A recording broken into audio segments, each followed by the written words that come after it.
Halo semua. Apa kabar untuk hari ini? Semoga harimu selalu menyenangkan ya bro. Selamat datang di channel YouTube saya. Tolong dibantu subscribe, like dan share ya, supaya saya terus semangat bikin kontennya. Wakakakak. Soul Land 3 Chapter 613. Chapter 613, 2 melawan 2. Gu Yue menatapnya sekilas. Apa katamu? Tang Wulin berkata sambil tersenyum, aku khawatir kamu akan lelah. Apa yang akan saya lakukan jika suasana hati Anda memburuk saat Anda lelah? Jika suasana hati Anda sering buruk, Anda akan menua lebih cepat. Kami akan perlahan-lahan menjadi tua bersama di masa depan, tetapi yang terbaik adalah menjadi tua selambat mungkin, bukan? Kaulah yang tua. Gu Yue tidak bisa menahan tawa. Ada sedikit kehangatan yang baru ditemukan dalam tatapannya ke arahnya. Mereka melangkah ke panggung kompetisi. Lawan mereka sudah ada di sana. Tangan Meng Xiaoran disaku, kepalanya miring. Ketika dia melihat lawannya naik ke atas panggung, ada sedikit kejutan di dalam hatinya, tetapi ada juga beberapa penghinaan. Dari tampang muda dari wajah lawan-lawannya, terlihat jelas bahwa mereka jauh dari usia 20 tahun. Sebelum berusia 20 tahun, kultivasi setiap tahun akan menghasilkan kekuatan yang sangat berbeda. Banyak dari para pemuda ini yang mengikuti kompetisi, tetapi kebanyakan dari mereka hanya di sini untuk mendapatkan pengalaman dalam persiapan untuk kompetisi selanjutnya. Dia sendiri pernah melakukannya beberapa tahun yang lalu. Ketika dia dihadapkan dengan lawan seperti itu hari ini, meskipun dia memandang mereka dengan jijik, dia juga sangat puas. Mari kita kirim mereka dalam 1 menit. Oh, tidak, buatlah setengah menit, Meng Xiaoran tiba-tiba berkata kepada temannya. Dai Er memutar matanya. Kamu egomaniak, bagaimana Anda tahu bahwa mereka tidak kuat? Meng Xiaoran mengangkat bahu, apakah kamu bahkan harus bertanya? Lihat saja mereka. Mereka tidak boleh lebih dari 16 atau 17 tahun. Kami sendiri hampir 20. Tidak peduli bagaimana Anda melihatnya, tidak ada alasan bagi kami untuk kalah. Anak laki-laki itu sangat tampan. Dai Er menopang wajahnya dengan tangannya. Ketika dia melihat anak laki-laki di seberangnya dengan perawakannya yang besar, ketampanan dan sepasang mata yang besar dan jernih, dia tidak bisa menahan emosi yang muncul. Hei, apa yang Anda fokuskan? Bisakah kamu tidak gila anak laki-laki? Meng Xiaoran melangkah ke samping dengan marah dan menghalangi pandangan Dai Er. Pergi. Dai Er memberinya tendangan terbang dan mendorongnya ke samping. Saya tidak peduli, tarik pertarungan sedikit lagi nanti. Dia sangat tampan, sungguh menakjubkan, saya tidak dapat menemukan kekurangan apapun padanya. Dia cerah, tampan, tinggi. Jika dia punya kekuatan, maka dia bisa dibilang pangeran tampan. Fanggel, Meng Xiaoran berkata dengan marah, tapi dia tidak berani menghalangi pandangannya lagi.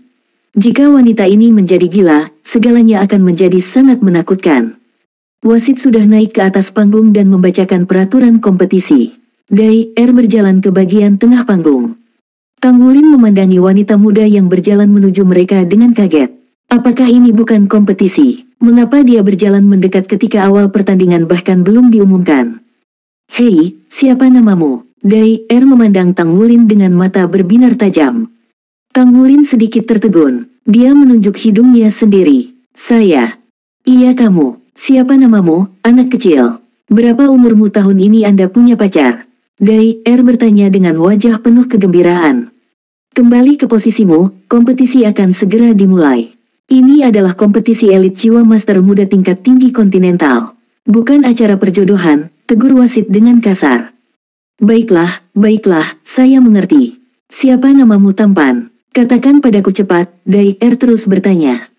Aku akan memberitahumu jika kamu menang, kata Tang Wulin sambil tersenyum.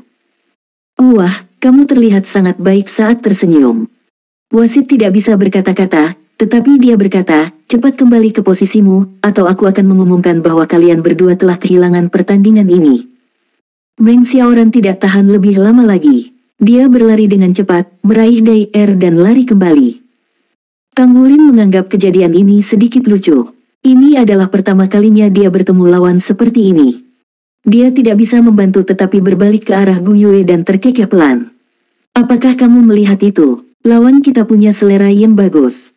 Gu Yue berkata dengan datar, aku akan memberimu 1 menit. Jika Anda tidak bisa menghabisinya saat itu, saya akan bergerak. Anda tidak boleh memberitahu dia nama Anda. Ya, bos, kata Tang Wulin sambil tersenyum. Meng Xiaoran akhirnya menarik Dai Er kembali ke sisi mereka sendiri setelah mengalami banyak kesulitan. Wasit berteriak tanpa ragu-ragu, ayo mulai pertarungan. Ketika dia mendengar pengumuman dimulainya pertempuran, Meng Xiaoran memimpin dan bergegas keluar. Dia hampir mencapai batasnya dengan kejenakaan Dai Er, jadi dia memutuskan untuk menjadikan ini pertempuran cepat. Kecepatannya sangat cepat. Saat dia berlari keluar, sepasang sayap terbentang di belakangnya. Sayapnya tidak tampak besar atau sangat efektif untuk terbang, tetapi setelah dia melompat, dia melebarkan sayapnya hingga panjang penuh. Tidak masalah bagi sayapnya untuk menopang tubuhnya saat meluncur. Dia memiliki 4 cincin jiwa, 2 kuning dan 2 ungu. Dengan melepaskan jiwa bela dirinya, rambutnya juga dengan cepat berubah warna. Burung Golden Vision, itu adalah jiwa bela dirinya. Itu adalah jiwa bela diri agility system yang sangat spesial. Keunikannya terletak pada fakta bahwa serangannya berasal dari bulu burung pegar. Bulu dengan warna berbeda memiliki efek yang berbeda pula. Dengan 4 cincin jiwa, terdapat 4 jenis bulu berwarna di tubuhnya, yaitu merah, biru, kuning, dan hijau. Dia mengulurkan tangannya dan 2 bulu merah jatuh ke telapak tangannya. Cincin jiwa kuning pertama di tubuhnya mengeluarkan cahaya. Dia mengayunkan tangannya, dan kedua bulu itu terbang langsung menuju Tang Wulin dan Gu Yue. Bulu-bulu itu terbang di udara dan berubah menjadi 2 burung api. Burung api melebarkan sayap mereka dan berteriak keras, dengan cepat terbang ke arah Tang Wulin dan Gu Yue. Hei, aku menyuruhmu untuk melakukannya perlahan. Dai Er dengan frustrasi mengejarnya. Tang Wulin memikirkan permintaan 1 menit Gu Yue. Dia juga berlari keluar saat pertandingan dimulai.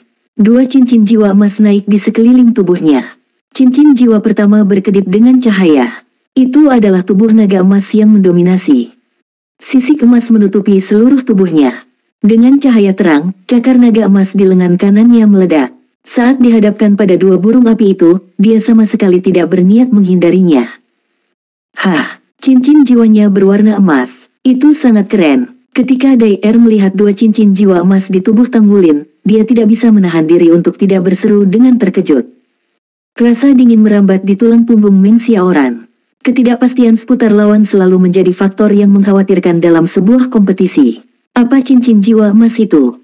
Cakar naga emas menebas udara, ujung cakar berdenyut dengan cahaya keemasan. Kedua burung api itu segera dicabik-cabik. Tang Wulin mengetuk lantai dengan kaki kirinya, dan dia sudah berada di dekat lawannya. 2 bulu biru terbang. Panas terik tadi telah berubah menjadi flu yang parah. Kedua bulu itu berubah menjadi burung es di udara. Mereka membawa aura yang sangat dingin saat mereka terbang langsung menuju Tang Wulin. Itu menarik, elemen ganda es dan api. Tidak, itu bukan kontrol elemen. Itu pasti terkait dengan karakteristik yang tidak biasa dari jiwa bela dirinya. Sama seperti sebelumnya, cakar naga emasnya mengayun dan burung es hancur. Dibandingkan dengan burung api barusan, burung es memiliki bentuk dan substansi. Tidak hanya mereka memiliki serangan elemental, tapi juga fisik. Mereka pasti lebih kuat dari burung api. Ketika dia melihat bahwa Tang Wulin sedang menyerbu maju seperti membelah bambu dan hampir mencapainya, Meng Xiaoran mencabut 2 bulu kuning dari atas kepalanya tanpa ragu-ragu dan melemparkannya ke lantai. Sebenarnya, jumlah dan jenis warna bulu di kepalanya sebanding dengan jumlah kekuatan jiwanya dan jenis keterampilan jiwanya. Dengan kata lain, dia akan memiliki jumlah bulu yang sama dengan berapa kali dia bisa melepaskan berbagai keterampilan jiwanya dengan jumlah kekuatan jiwa yang tersisa. Jumlah bulu berwarna berbeda ditentukan saat dia melepaskan jiwa bela dirinya. Jiwa bela dirinya ini memiliki karakter yang mengikat, tetapi dia bisa mengubah jumlah bulu berwarna berbeda dengan menarik dan melepaskan jiwa bela dirinya lagi.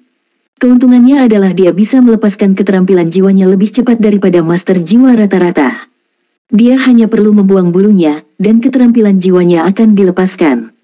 Pada saat ini, ketika dia melihat Tang Wulin hampir di atasnya, dia mengayunkan tangannya ke lantai. 2 bulu kuning menghantam tanah dan meledak menjadi 2 bola cahaya kuning yang intens. Yang menghibur Tang Wulin adalah kali ini, hal-hal yang terbang tidak seperti burung sebelumnya. Sebaliknya, 2 ekor ayam raksasa muncul, masing-masing setinggi 2 meter dan semuanya berwarna coklat. Saat mereka muncul, mereka melebarkan sayap dan menerkam menuju Tang Wulin. Jiwa bela dirinya ini menarik. Tang Wulin tiba-tiba mempercepat langkahnya. Tubuhnya berkelebat dan dia melesat melewati dua ayam itu seperti hantu. Ayam-ayam itu tidak lambat, tetapi bagaimana kelincahan mereka bisa dibandingkan dengan jalur membingungkan bayangan hantu dari Sekte Tang. Meng Xiaoran sangat terkejut ketika tiba-tiba berhadapan dengan cakar naga emas Tang Wulin. Dai, Meng Xiaoran tiba-tiba berteriak. Hei tampan, ini aku datang. Suara Dai terdengar. Tak lama setelah itu, hidung Tang Wulin mencium aroma manis yang bertiup di wajahnya. Pandangannya kabur tiba-tiba. Dia merasa pusing, seolah-olah kepalanya berat dan kakinya ringan. Meracuni. Keduanya jelas merupakan kombinasi yang tidak biasa. Ada sepasang sayap kupu-kupu merah muda yang sangat cantik di punggung Dai. Mereka berkibar dan cincin jiwa keduanya berkedip dengan cahaya. Kabut merah muda samar menutupi sisi Tang Wulin dan Meng Xiaoran. Yang aneh adalah ketika kabut ini jatuh ke tubuh Meng Xiaoran, kabut itu akan menyebar dengan sendirinya sehingga tidak akan menyentuhnya. Bang! Sesosok terbang mundur dari dalam kabut. Kedua ayam itu hancur tak lama kemudian. Hah! Dai berseru kaget. Dia melihat bahwa Meng Xiaoran telah terbang lebih dari 20 meter dan jatuh ke tanah. Dia jelas pingsan.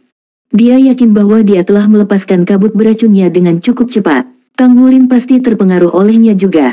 Bagaimana Meng Xiaoran bisa dikalahkan bahkan tanpa melepaskan keterampilan jiwa keempatnya? Tubuh Tang Wulin pasti bisa digambarkan sebagai orang yang diberkahi dengan karunia alam yang kaya. Setelah pengalaman 2 bulan yang menyiksa di laut, potensinya benar-benar terstimulasi dan lahir, dan tubuhnya sangat kuat. Metode esoterik sekte tubuh telah sangat meningkatkan kekuatan fisiknya. Soul Land 3 Chapter 614. Chapter 614 memiliki tangan atas. Toksisitas kabut beracun Dai tidak terlalu kuat. Efek utamanya adalah menjatuhkan targetnya dengan dingin, seolah-olah mereka diberi obat bius. Tang Wulin telah terpengaruh, tetapi kemampuan fisiknya yang kuat telah menekan efeknya seminimal mungkin. Saat dia terus bertarung, masalah itu terpecahkan secara alami. Grau, datanglah raungan naga. Tang Wulin menghentakkan kaki ke lantai dengan keras dengan kaki kanannya. Pancaran cahaya keemasan memancar keluar di tanah. Sinar cemerlang membentuk naga emas kecil yang menerkam langsung ke arah Dai. Ah! Dai berseru kaget. Dia mengepakkan sayapnya dan terbang menuju langit. Tapi 8 naga kecil sudah berada di bawahnya. Mereka berputar saat bergerak, menciptakan gaya isap dari permukaan lantai. Naga emas mengguncang bumi tidak hanya dapat bergerak ke atas, tetapi juga dapat menarik ke bawah pada saat yang bersamaan. Dulu, Scarlet Dragon Douluo telah menggunakan skill yang sama untuk secara khusus bertarung melawan Master Jiwa Terbang. Jika keterampilan jiwa ini dibudidayakan secara ekstrim, bahkan seorang Master Jiwa Terbang ribuan meter di udara dapat ditarik secara paksa oleh kekuatan isap naga raksasa. Kekuatan fisik Dai jelas tidak cukup untuk melawan Golden Dragon Sakes the Earth. Sayap kupu-kupu miliknya hanya meronta sebentar sebelum dia mulai jatuh dari langit. Saat itu, cincin jiwa keempatnya menyala. Tubuhnya yang halus berputar dengan cepat saat dia jatuh ke bawah. Sepasang sayap kupu-kupu miliknya diperbesar hingga 3 kali ukuran aslinya. Tidak hanya kabut beracun dalam jumlah besar yang meledak dari permukaan sayap, mereka juga ditingkatkan dengan atribut khusus ketajaman. Dentang, cakar naga emas tiba-tiba menembus kabut dari sayap kupu-kupu yang berputar dengan cepat. Sayap kupu-kupu menghantam cakar naga emas, menciptakan percikan api yang besar. Namun demikian, gerakan mereka tiba-tiba terhenti saat mereka ditangkap oleh cakar naga emas. Tang Wulin menginjak tanah dengan kaki kanannya lagi. Getaran yang luar biasa menerbangkan semua kabut beracun di udara. Dai juga terguncang sampai esensi darahnya melonjak, dan seluruh tubuhnya menjadi kaku. Pertandingan sudah berakhir. Pasangan nomor 116 telah menang. 40 detik, itulah total durasi pertempuran ini. Sebenarnya, Meng Xiaoran dan Dai tidak banyak berkoordinasi selama ini, mereka terlalu menganggap enteng lawan mereka. Namun, daya tahan tubuh Tang Wulin yang kuat juga meninggalkan kesan yang sangat kuat di benak semua orang. Misi tercapai, bos. Tang Wulin tersenyum saat dia kembali ke sisi Gu Yue. Dai sudah pulih pada saat itu. Ia tidak langsung turun dari panggung kompetisi. Sebaliknya, dia mengejar mereka saat mereka pergi. Hei tampan, meskipun kita sudah kalah, bisakah kamu setidaknya memberitahu namamu? Kamu sangat kuat, kamu benar-benar pria kecil yang sempurna. Bisakah saya menjadi penggemar Anda di pertandingan mendatang? Tang Wulin sedikit tertegun. Kamu ingin membuat mie gelas satu untukku. Berapa banyak yang harus saya makan sebelum saya benar-benar kenyang? Dai Er tertegun, tapi Gu Yue tertawa tak terkendali dan menginjak kakinya. Dia tertawa begitu keras sampai perutnya mulai sakit. Menyebutkan makanan di depan rakus ini benar-benar. Pada akhirnya, Dai Er tidak mengetahui nama Tang Wulin. Dia ditarik ke bawah panggung kompetisi oleh Meng Xiaoran dengan wajah tertutup olehnya. Dia selalu merasa bahwa dia sudah tidak dapat diandalkan, tetapi Dai Er benar-benar lebih dari itu. Tim Shrek cukup beruntung di babak pertama dari kontes 2 lawan 2. Setelah mereka, Ye Xinglan, Su Lizi, Yue Zhenyu, dan Su Xiaoyan tidak dihadapkan pada lawan yang terlalu kuat. Mereka lolos tanpa banyak kesulitan dan lolos ke babak berikutnya. Sementara itu, di mimbar, para siswa dari Akademi Shrek ini benar-benar memiliki kualitas yang bagus. Mereka memenuhi nama akademi terbaik di benua Douluo. Apakah hasil datanya sudah dianalisa? Dai Tianling bertanya. Mereka keluar. Dari penampilan mereka di pertandingan sebelumnya dan kompetisi solo, yang terkuat di antara mereka adalah kapten mereka Tang Wulin. Dia adalah anak kecil yang membuat keributan saat upacara penyambutan. Orang tua di sampingnya memiliki lembar data di tangannya. Di babak pertama kompetisi solo, dia mengalahkan Ling Wuxi. Meskipun Ling Wuxi tidak berasal dari Akademi Monster, dia juga dianggap sebagai salah satu anggota luar biasa dari generasi muda kita. Dia adalah Master Armor pertempuran satu kata. Tang Wulin ini bahkan bisa mengalahkan Master Armor perang satu kata. Dai Tianling segera menemukan ini aneh. Bahkan dengan semua kebodohannya, putrinya pasti memiliki mata yang tajam. Ya, saya memeriksa rekaman itu secara detail. Tang Wulin ini memiliki pengalaman tempur sebenarnya yang sangat kaya, tetapi karena usianya yang masih muda dan basis kultivasi yang tidak mencukupi, ia masih kekurangan baju besi tempurnya. Dikatakan demikian, ketika dia dihadapkan dengan master baju besi pertempuran, dia menekan Ling Wuxi dengan sangat baik sehingga dia tidak bisa sepenuhnya memanfaatkan kelebihan baju besinya. Pada saat yang sama, dia telah menunjukkan kemampuan untuk kekuatan ledakan yang terus-menerus. Dilihat dari kerusakan pada baju besi pertempuran Ling Wuxi, Tang Wulin ini memiliki kekuatan ofensif yang sangat tangguh. Dia jauh lebih hebat dari master jiwa bercincin 4 biasa. Kemampuan fisiknya pasti sangat istimewa. Adapun cincin jiwa emasnya, kita harus mengamati lebih jauh. Kami belum tahu apa itu, tapi mereka jelas bukan cincin jiwa jutaan tahun yang legendaris. Dai Tianling tersenyum. Anak muda yang menarik. Akademi Shrek memang tempat di mana monster diproduksi. Lebih memperhatikan pertandingannya. Dia merasakan, untuk pertama kalinya, kenakalan putrinya bisa dimengerti. Sebagai seseorang yang duduk di singgasana, dia selalu haus akan bakat. Meskipun Tang Wulin adalah murid Akademi Shrek, dia sendiri masih merupakan penguasa sebuah kerajaan. Jika dia mendapat konfirmasi bahwa pemuda ini adalah bakat inti yang akan dipelihara oleh Akademi Shrek di masa depan, maka Tang Wulin. Kompetisi 2 lawan 2 telah berakhir. Tang Wulin dan teman-temannya keluar dari tempat kompetisi. Mereka baru saja berhasil keluar ketika dia mendengar namanya dipanggil.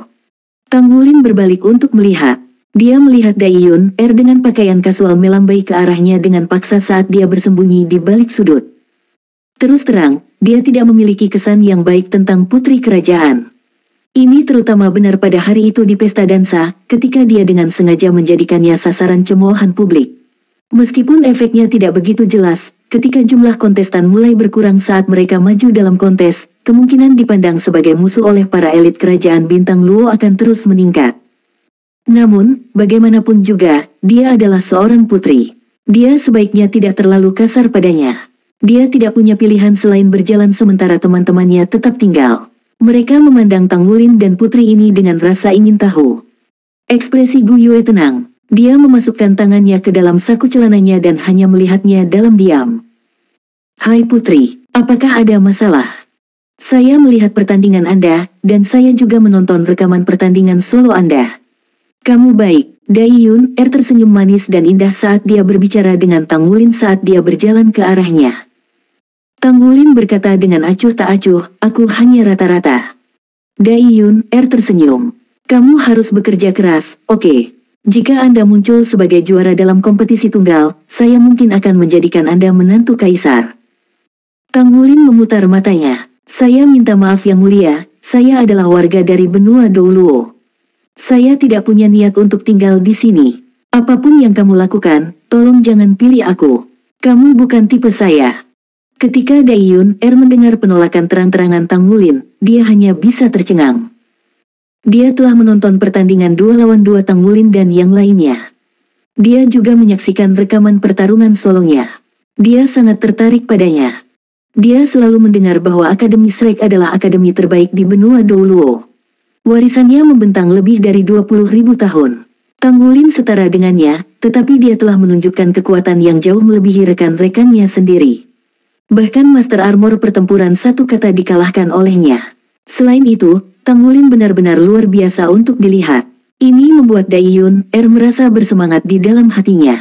Dia telah berlari dengan penuh semangat dengan harapan bisa mengobrol dengannya. Namun, dia tidak menyangka bahwa dia akan diturunkan dengan begitu dingin. Sejak dia masih kecil, sebagai putri yang paling dicintai dari Kaisar Kekaisaran Bintang Luo, Dai Tianling, dia adalah sasaran kasih sayang semua orang. Tidak hanya ayahnya mencintainya, kakak laki-lakinya juga memperlakukannya sebagai mutiara yang cemerlang di telapak tangan mereka. Mereka mendengarkan dia dan membiarkan dia melakukan apapun yang dia inginkan. Tidak peduli betapa anehnya kecelakaan yang dia sebabkan, dia selalu menyalahkan saudara laki-lakinya. Tidak ada yang pernah menolaknya dengan cara ini sebelumnya. Di mata Tang Wulin, dia melihat sedikit kebosanan, bahkan ketidaksabaran. Sikapnya yang menjaga sejauh mungkin darinya telah sangat melukai perasaannya. Dia sendiri tidak pernah berpikir serius untuk menjadikan Tang Wulin sebagai menantu kaisar. Sudah menjadi sifatnya untuk menggodanya karena kebiasaan. Namun, penolakan langsung Tang Wulin telah memberikan pukulan yang sangat berat bagi harga dirinya. Kamu, Daiyun, berdiri dengan lengan tegak saat dia memelototi Tang Wulin dengan marah. Ada pancaran air mata samar berkumpul di matanya yang indah. Yang mulia, jika Anda tidak memiliki hal lain untuk dikatakan, maka saya akan kembali dan istirahat, oke? Tang Wulin sama sekali tidak berniat menjalin hubungan apapun dengan sang putri. Dia melambai padanya, berbalik dan pergi. Satu kipas dan Mi Bening menggunakan karakter Cina yang sama. Soul Land 3 Chapter 615. Chapter 615 Panggilan Sekte Tang. Tang Wulin, tunggu saja. Datang teriakan marah Daiyun namun menawan. Tang Wulin terus membelakanginya. Dia merentangkan tangannya sebagai tanda tidak peduli. Daiyun tidak meninggalkan kesan yang baik padanya. Dia tidak suka siapapun yang senang mengolok-olok dan menggoda orang lain. Selain itu, dia bukan warga Kekaisaran Bintang Luo. Kamu bisa melakukan apapun yang kamu suka di Kekaisaran Bintang Luo, tapi apa hubungannya itu denganku? Saat dia menatap Tang Wulin dan teman-temannya berjalan pergi, dada halus Daiyun naik turun marah. Tunggu saja, tunggu saja. Daiyun berbalik dan berlari. Dia langsung menuju istana Kekaisaran. Dia telah menyelinap keluar hari itu atau dia tidak akan hidup tanpa pengiringnya. Dia berlari sepanjang jalan kembali ke kompleks istana dan berlari menuju salah satu kediaman kekaisaran. Kakak keempat, dia mulai berteriak bahkan sebelum dia mencapai depan istana. Pintu istana terbuka dan keluarlah suara yang hangat. Apakah putri kecil dalam masalah lagi? Seberapa besar masalahnya kali ini? Seorang pria keluar dari dalam istana. Dia mengenakan changshan satu hijau dan tampak seperti orang biasa. Dia tampaknya berusia sekitar 20 tahun, tampan dan bertubuh ramping. Dia memasang senyum tipis di wajahnya dan memegang buku di pelukannya. Dia jelas baru saja membaca. Kakak keempat, Daiyun berlari menuju pemuda itu. Air matanya mengalir deras. Ekspresi Daiyun berubah, dan senyumnya langsung menghilang. Dia dengan cepat merentangkan tangannya dan memeluk adik perempuannya. Ada apa, putri kecilku? Siapa yang membuatmu begitu kesal? Ayo, beritahu saudara keempatmu dengan cepat. Kaisar Dai Tianling memiliki banyak putra, tetapi suasana di keluarga kerajaan cukup bersahabat. Ini juga merupakan perintah dari Kekaisaran Bintang Luo. Bertahun-tahun yang lalu, ketika Kekaisaran Bintang Luo masih di benua Douluo, ada ajaran lama. Laki-laki dalam keluarga pasti melakukan pertempuran sengit di antara mereka sendiri, bahkan jika itu berarti bertarung sampai mati. Hanya pria terkuat yang bisa naik tahta. Namun, karena masalah terjadi pada salah satu generasi, praktik ini dihapuskan. Itu berubah menjadi tuntutan di mana laki-laki dalam keluarga harus hidup bersama secara harmonis dan bersaing secara adil. Meski begitu, tahta akan jatuh ke tangan yang paling luar biasa, seperti sebelumnya. Keluarga Dai adalah klan yang sangat kuno. Setelah bertahan sampai sekarang, itu adalah keluarga yang mengabdikan diri pada sastra selama beberapa generasi. Dai Yuyan tidak diragukan lagi adalah yang paling menonjol di antara generasinya. Dia berusia 19 tahun ini dan berpengalaman dalam keterampilan sastra dan militer. Dia sangat dicintai oleh Dai Tianling. Ketika dia mencapai ulang tahunnya yang ke-20, dia akan diangkat menjadi putra mahkota. Dai Yuyan dan Dai Yun lahir dari ibu yang sama. Di antara banyak saudara mereka, dialah yang paling mencintai adik perempuannya ini. Dia mencintainya bahkan lebih dari yang pernah dilakukan Dai Tianling. Itulah mengapa dia adalah orang pertama yang akan ditemukan Dai Yun jika dia memiliki masalah. Meskipun Dai Yun aneh, kepribadiannya sangat energik dan ceria. Dia jarang menangis. Paling banyak yang akan dia lakukan adalah berpura-pura bahwa dia dianiaya atau menyedihkan untuk mencari simpati orang lain. Ketika dia melihat air mata adik perempuannya, Dai Yuyan langsung bingung. Dai Yun tidak mengatakan apa-apa. Dia hanya beristirahat di pelukan kakaknya dan menangis sekuat tenaga, sambil menghentakkan kakinya. Jangan menangis, Yun, kecil yang baik. Beritahu Broter apa yang sebenarnya terjadi, Broter akan membantu Anda. Apakah kamu melakukan sesuatu yang salah, dan ayah menghukummu? Dai Yuyan bertanya dengan ragu. Ini karena dia jelas tahu betapa ayahnya sangat mencintai saudara perempuannya. Dia tidak akan pernah bisa memaksa dirinya untuk benar-benar menghukumnya. Kalau tidak, putri kecil ini tidak akan tumbuh dengan kepribadian seperti itu. Itu bukan ayah. Ayah tidak akan pernah menghukumku. Dia orang jahat dari negeri asing. Kakak keempat, apakah Anda tahu tentang korps diplomatik yang berasal dari benua Douluo? Ada beberapa di antara korps diplomatik yang berasal dari Akademi Shrek, dan mereka sangat kejam, terutama bocah lelaki bernama Tang Wulin itu. Dia membuli saya, keluh Dai Yun. Akademi Shrek. Dai Yuyan berkedip. Ya, ini Akademi Shrek. Korps diplomatik mereka baru saja tiba beberapa hari yang lalu. Pada malam perjamuan, saya dengan ramah mengajaknya berdansa hanya untuk bersikap ramah, tetapi dia sengaja menginjak kaki saya. Itu sangat menyakitkan. Oh, apakah dia orang yang Anda klaim akan Anda ubah menjadi menantu kaisar sehingga dia menjadi sasaran cemoohan publik? Dai Yuyan dipukul dengan kesadaran tiba-tiba. Dia kebetulan meninggalkan kota hari itu, tetapi kabar telah sampai kepadanya dengan cepat. Meskipun dia tidak ada di sana secara langsung, dia sudah mendengar tentang masalah ini. Ya, itu dia. Saya tidak benar-benar berniat menjadikannya menantu kaisar. Saya hanya mengatakannya. Tapi siapa tahu orang ini begitu licik. Dia bahkan mengikuti kompetisi elit jiwa master muda peringkat tinggi kontinental. Dia hanya memenangkan 1 atau 2 pertandingan dan dia sudah sombong ini.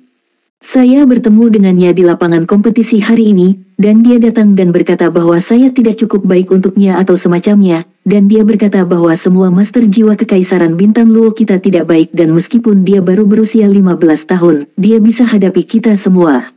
Dia benar-benar tercela. Aku sangat marah, aku gemetar. Kakak keempat, kamu harus membantuku melampiaskan amarahku. Dai Yun telah merinci pengalamannya dengan sangat berwarna. Alis Dai Yuyan menjadi satu saat dia mendengar semua ini. Dengan pemahamannya tentang adik perempuannya sendiri, akan sangat banyak berharap jika kata-katanya sekitar 30% benar. Tetap saja, Tang Wulin ini pasti telah melintasinya, atau dia tidak akan semarah ini. Kakak keempat, aku bersumpah apa yang aku katakan itu benar. Dia benar-benar memberiku sikap dingin karena menurutnya aku tidak cukup baik untuknya. Biarpun aku menggodanya hari itu, tapi apa yang dia katakan, di depan semua orang itu, aku. Wah, Dai Yun mulai menangis lagi. Dai Yuyan mempercayainya kali ini.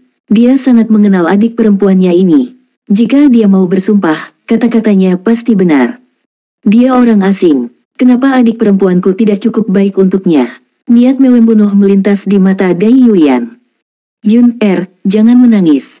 Kakak akan membalaskan dendammu. 2 pertandingan pertama tim perwakilan Monster Academy kosong. Bukankah mereka sedang berkompetisi? Lalu kita akan mengalahkan mereka dengan adil dan jujur. Kami akan membuat mereka kehilangan muka sepenuhnya untuk membantu Anda membalas dendam. Tang Wulin tidak tahu apa yang akan dia hadapi setelah dia melewati putri ini. Setelah dia kembali ke hotel dengan teman-temannya, dia mempersiapkan diri untuk meditasinya. Kompetisi elit muda kontinental peringkat tinggi Soul Masters telah membuat Star Luo City penuh sesak. Ada terlalu banyak orang. Dia tidak ingin keluar pada saat seperti ini. Tiba-tiba, tatapannya berkedip, dan dia secara naluriah mengambil lencana dari dadanya. Lencana itu memancarkan cahaya putih lembut di permukaannya, lalu sebuah gambar muncul di atasnya. Gambar itu tampak seperti anak panah. Ini sinyal bahaya Battle Soul Hall dari Sekte Tang. Lencana di tangan Tang Wulin memang lencana balai jiwa pertempuran Sekte Tang. Setiap pejuang di Battle Soul Hall memiliki satu. Dia adalah seorang pejuang kulit putih, maka lencananya juga berwarna putih. Ada tombol di belakang lencana. Ketika seseorang dalam bahaya, seseorang dapat menekannya, dan setiap anggota balai jiwa pertempuran Sekte Tang dalam radius 50 km akan segera datang untuk menyelamatkan. Panah di bagian depan menunjukkan arah. Tang Wulin tidak berani menunda keberangkatannya. Dia dengan cepat berubah menjadi pakaian Battle Soul Hall Sekte Tang.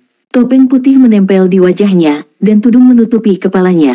Dia keluar dari hotel dengan cepat dan pergi ke arah panah.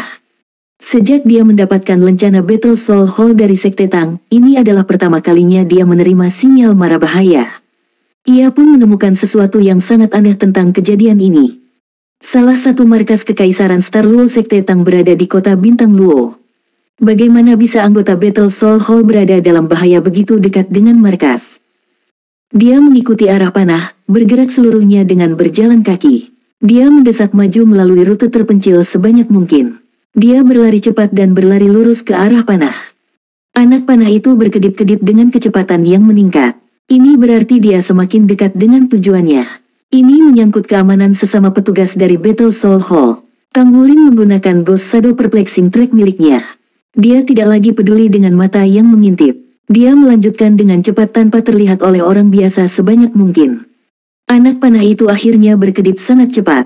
Tang Wulin juga berhenti di jalurnya, tetapi ketika dia melihat gedung tinggi di depannya ini, dia tidak bisa menahan perasaan terkejut. Bangunan itu tampak seperti kastil. Itu sederhana namun ekstensif. Dua kata besar tergantung di pintu, Sekte Tang. Sinyal mara bahaya datang dari Sekte Tang. Juga, dia dengan cepat melihat bahwa ada pejuang Tang Sekte Battle Soul Hall yang mengenakan pakaian yang sama dengannya dengan topeng di wajah mereka yang datang dengan cepat ke tempat dia berada. Tak satu pun dari mereka berhenti di depan. Mereka semua hanya memasuki markas Sekte Tang. Meskipun ada beberapa keraguan di hati Tang Wulin, dia buru-buru mengikuti para pejuang yang berkumpul ke markas Sekte Tang di kota Star Luo. Dia tidak pernah berpikir bahwa dia akan datang ke markas Tang Sekte dengan cara seperti itu. Tang Wulin memiliki perasaan aneh di hatinya, tetapi dia juga dipenuhi rasa ingin tahu. Mengapa ada panggilan darurat dari sini? Dia masuk setelah petarung di depannya. Dia tidak punya waktu untuk melihat-lihat bagian dalam gedung Sekte Tang. Dia hanya merasa bahwa skala bangunan ini setara dengan istana kekaisaran. Itu bahkan lebih besar dari bangunan Sekte Tang di kota Shrek. Dengan sangat cepat, dia mengikuti petarung di depannya ke aula samping. Sudah ada 20-30 pejuang di aula. Semua orang mengenakan kerudung dan topeng di wajah mereka, seperti aturan aula jiwa pertempuran. Di antara para pejuang, mereka tidak mengetahui identitas sesamanya, karena privasi para pejuang harus dilindungi semaksimal mungkin. Petarung yang berdiri di depan barisan itu meletakkan tangannya di belakang punggung. Dia memakai topeng hitam, kerudung dan pakaian lainnya sama seperti yang lainnya. Soul Land 3 Chapter 616. Chapter 616, Misi Pertempuran Soul Hall. Oke, kita memiliki quorum. Petarung hitam itu mengulurkan lengan kanannya dan menunjukkan lencana peringkat hitam di telapak tangannya. Dia menekan lencananya dan berhenti mengirimkan sinyal. Sinyal mara bahaya ini dikirim olehnya. Tang Wulin tiba-tiba mengerti. Itu bukanlah sinyal mara bahaya, tapi panggilan untuk berkumpul. Jadi bisa digunakan sedemikian rupa. Dia telah bergegas, tetapi dia masih tidak bisa membuat situasi apapun. Dia berada di benua Bintang Luo, tetapi dia akan mengambil bagian dalam aktivitas kelompok aula jiwa pertempuran Sekte Tang yang pertama. Dia merasa sedikit aneh, tapi dia masih menantikannya. Apa tujuan mengumpulkan semua orang ini? Sebenarnya, Tang Wulin tidak pernah dipanggil untuk berkumpul ketika dia berada di kota Shrek. Karena dia masih siswa Akademi Shrek, sistem jiwa Sekte Tang di kota Shrek memberinya perlakuan khusus dan memblokir sinyal lencananya. Pada saat yang sama, potensinya sangat besar. Sebelum dia lulus dari pelataran luar Akademi Shrek dan naik ke peringkat Master Armor pertempuran satu kata, Sekte Tang tidak akan mempersiapkan diri untuk memungkinkan dia berpartisipasi dalam misi berbahaya apapun. Namun, sistem balai jiwa pertempuran Sekte Tang di kota Bintang Luo bersifat independen. Begitu ada pertemuan, Tang Wulin langsung menerima sinyalnya. Itulah mengapa dia melihat pemandangan di hadapannya. Dia memutuskan untuk mengambil sesuatu saat mereka datang. Dia hanya akan mengambil bagian dalam aktivitas tersebut. Bagaimanapun, semua orang mengenakan pakaian yang sama. Tidak ada yang bisa mengenali orang lain. Pejuang hitam itu berkata dengan suara yang dalam, "Kami telah menerima informasi yang dapat dipercaya bahwa pemberontakan Tengkorak Hijau akan melancarkan serangan teror malam ini di kota Bintang Luo ketika ada kerumunan besar. Kami telah memperoleh informasi tentang tempat yang mereka targetkan untuk saat ini, tetapi kami masih tidak tahu di mana markas mereka berada. Kami hanya dapat pergi ke tempat yang ditargetkan sebelumnya dan melakukan persiapan di sana. Saya pribadi akan memimpin tim. Bersiaplah untuk berperang." Pemberontakan kerangka hijau itu kejam dan kejam. Untuk mencegah lebih banyak warga sipil terluka, kami telah diberi izin khusus untuk menembak target kami di tempat. Sebelum saya menyampaikan misi, kita harus memastikan identitas kita. Konfirmasikan identitas. Bagaimana mereka akan mengkonfirmasi identitas? Tang Wulin sedikit tertegun, tetapi kemudian dia melihat bahwa para pejuang lain telah mengulurkan tangan kanan mereka. Lencana tempur mereka ada di telapak tangan mereka. Dia dengan cepat mengulurkan tangan kanannya dan memperlihatkan lencana petarung putihnya. Lencana petarung hitam jauh lebih besar dari miliknya dan sepertinya memiliki fungsi yang berbeda juga. Seberkas bayangan melesat ke arah langit dan dengan cepat meluas menjadi sepetak besar kegelapan. Seolah-olah mereka ditarik oleh suatu kekuatan, pancaran cahaya tipis muncul dari lencana para pejuang di telapak tangan mereka dan menyatu ke dalam kegelapan. Seketika, lampu-lampu itu menyala seperti bintang di langit malam. Tang Wulin bisa melihat dengan jelas sekarang. Selain petarung hitam itu, lencana lainnya telah menyala dengan warna berbeda. Ada 4 rumpun lampu yang berwarna keunguan dan tampak lebih terang dari lampu lainnya. Ada 12 lampu kuning, dan yang lainnya semuanya putih. Selain petarung hitam, total ada 30 petarung. Secara alami, itu berarti ada 4 pejuang ungu, 12 pejuang kuning, dan 14 pejuang kulit putih. Menurut aturan Battle Soul Hall, seorang petarung kulit hitam setidaknya harus menjadi Master Armor pertempuran 3 kata, petarung ungu setidaknya harus menjadi Master Armor pertempuran 2 kata, dan petarung kulit putih harus memiliki basis kultivasi setidaknya 4 cincin. Dan memiliki setidaknya 1 bagian dari perlengkapan perang. Pada saat yang sama, calon petarung setidaknya harus memiliki potensi untuk menjadi Master Armor pertempuran 2 kata sebelum mereka dapat bergabung dengan Battle Soul Hall. Ini juga berarti bahwa di antara murid-murid Tang Sekte yang telah berkumpul di aula ini, ada sebanyak 1 Master Armor pertempuran 3 kata, 4 Master Armor pertempuran 2 kata, dan 12 Master Armor pertempuran 1 kata. Dari saat lencana menyala hingga sekarang, banyak ahli ini telah berkumpul dalam waktu yang singkat. Kekuatan yang tak terlihat dari Sekte Tang di Kekaisaran Bintang Luo membuat Tang Wulin merasakan kejutan tanpa disadari di dalam hatinya. Kami akan berangkat sekarang. Saya akan mengatur rencana tindakan kita di sepanjang jalan. Petarung hitam itu melambaikan tangannya, membuka pintu samping dan keluar lebih dulu. Yang lainnya tidak bersuara saat mereka keluar dari aula dan mengikuti di belakangnya. Mereka naik lift dan turun ke tempat yang tidak diketahui. Tang Wulin hanya mengikuti yang lain, lalu mereka membelah menjadi 3 mobil jiwa. Mobil-mobil jiwa ini dibuat khusus dengan kaca depan yang dibuat khusus. Peristiwa di dalam tidak dapat dilihat dari luar, tetapi orang-orang di dalam dapat melihat apapun yang terjadi di luar. Di dalam mobil Tang Wulin dan yang lainnya berada, ada seorang pejuang ungu, dan sisanya adalah pejuang kulit putih seperti dia. Setelah mereka masuk ke dalam mobil, pejuang ungu itu memberi semua orang kantong kecil. Dia berkata dengan suara yang dalam, tempatkan komunikator di dalam telinga Anda dan pertahankan koneksi setiap saat. Nomor sementara Anda ada di dalam kantong. Misi Anda adalah untuk menjaga perimeter dan mencegah anggota Green Skeleton Rebellion melarikan diri. Pada saat yang sama, Anda harus bersiap dan menunggu pesanan. Koordinat untuk posisi Anda masing-masing dapat ditemukan di peta elektronik. Jika Anda membutuhkan cadangan, segera laporkan nomor Anda dan situasi yang Anda hadapi. Penyergapan yang diprakarsai oleh Green Skeleton Rebellion kali ini hampir pasti akan menggunakan bom jiwa tetap. Jadi, akan ada bahaya tertentu di sini. Setiap orang harus berhati-hati. Jika Anda menemukan bom, laporkan dulu. Kami memiliki beberapa anggota yang ahli dalam melucuti senjata. Kecuali jika Anda benar-benar yakin, jangan coba-coba melucuti senjata bom itu sendiri, mengerti? Iya, jawab beberapa petarung kulit putih serempak. Karena ini adalah pertama kalinya Tang Wulin mengambil bagian dalam misi semacam itu, jawabannya sedikit tertinggal di belakang yang lain. Tatapan petarung ungu itu langsung tertuju padanya. White Tree, Anda punya pertanyaan? Nomor sementara yang diterima Tang Wulin adalah White Tree. Tidak, jawab Tang Wulin segera. Suaranya jelas lebih muda dari yang lain, tetapi pejuang ungu itu sepertinya tidak keberatan.